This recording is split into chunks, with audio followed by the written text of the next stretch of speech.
फिर मैं भी 2-4 पैसे कमा सकती हूँ।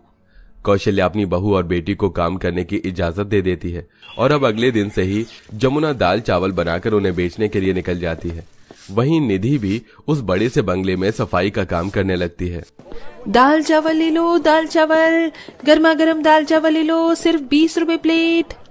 और ठेले वाले तो 40 रुपए प्लेट दे रहे हैं और आप 20 रुपए प्लेट दे रही हैं। ये तो काफी सस्ते हैं। मेरे लिए एक काम करिए, 1 प्लेट लगा दीजिए। जितने भी मजदूर फैक्ट्री में काम करते थे दोपहर के वक्त वो यही सब खाया करते थे।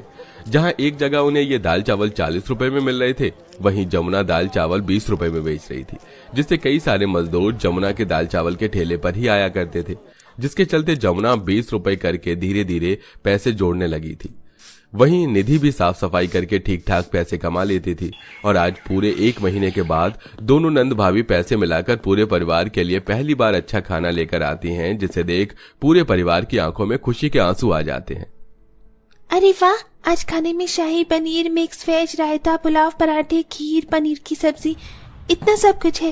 मुझे तो पता ही नहीं था कि दाल चावल के अलावा भी इतना सब कुछ खाने के लिए होता है। माँ, अगर इनमें से खाना बच गया ना तो मैं सुबह लेकर जाऊंगा।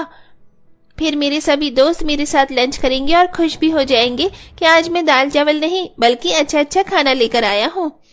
हमारी हालत को देखते हुए मैंने कभी सोचा भी नहीं था कि मेरे मरने से पहले मुझे ये सब खाने को मिलेगा। जो इतनी मेहनत मजदूरी करने के बाद में नहीं कर पाया, वो तुम दोनों ने अपनी मेहनत से कर दिखाया। सारा परिवार अब बैठकर पहली बार इतना अच्छा खाना खा रहा था। उन्हें तो ये सब किसी सपने जैसा लगता है। अपने परिवार को पहली बार इतना खुश देख जमुना मन ही मन काफी खुश होती है और अब जमुना ठान लेती है कि वो अपने इसी काम को जारी रखेगी। दाल चावल बेच बेच कर जमुना काफी सारे पैसे जमा करके रख लेती है। निधि, अब तुम्हें उस बंगले में नौकरानी का काम करने की कोई जरूरत नहीं है। लेकिन क्यों भाभी? अगर हम दोनों में से किसी ने एक ने भी काम छोड़ दिया ना तो हमारी हालत फिर से पहले जैसी होने लगेगी। नहीं निधि, अब ऐसा नहीं होगा।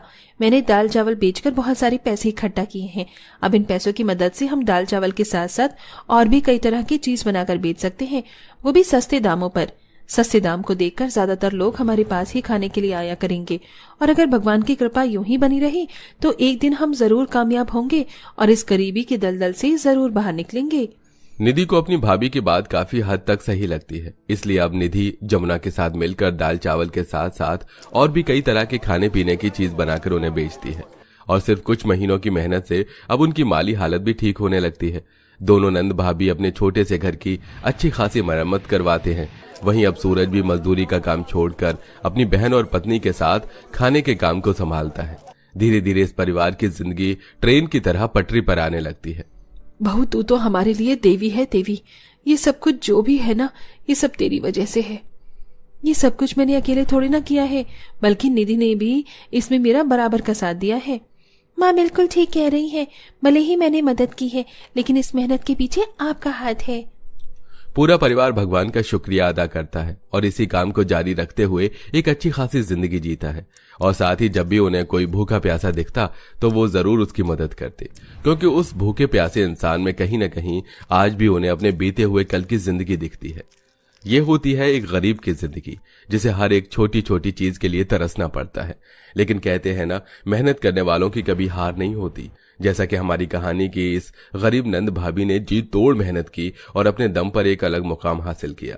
तो दोस्तों, कैसी लगी आपको हमारी ये कहानी? हमें कमेंट करके जरूर बताइएगा।